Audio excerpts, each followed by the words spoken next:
Amerika долбоорунун алкагында компас жасап атабыз. Биз Максат өз жардам тобу. Азыр ошого компастын ордун даярдап жаткан убагыбыз. Биз компас жасоо менен органикалык өсүмдүктөргө өтө пайдалуу азык даярдап атабыз. Бул өтө жакшы жер семирткич болот экен. Мына бүт неменин калдыктары бул.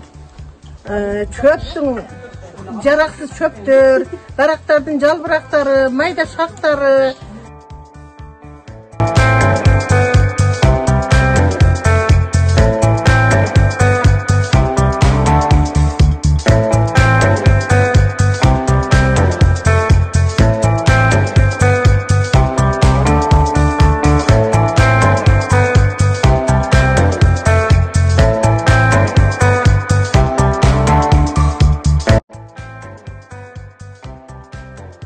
Gelecekte uşul uçkun ayılının eli gelip uşul yerden үйрөнүp, tajriba alıp, özlerinin iş tajribasında koldansa bolot.